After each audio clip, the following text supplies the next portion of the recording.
Hello, in this video I want to show you how to set up Microsoft Edge browser on your Samsung Galaxy A04s.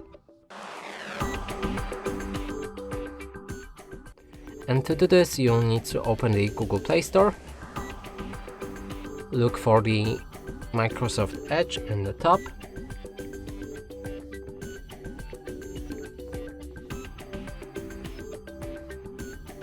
now select this app and install it.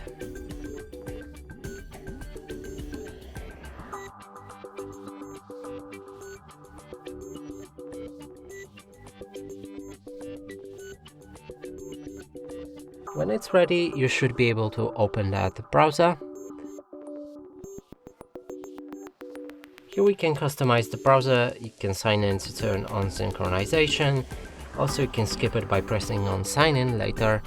Accept or disagree with a data sharing preference. I'm gonna proceed without accepting. And right here you can set Microsoft Edge as a default browser. That should be the final step. And from here you can start browsing. And that's it for this video. Hope you like it. Please consider subscribing to our channel, leave a like and a comment below.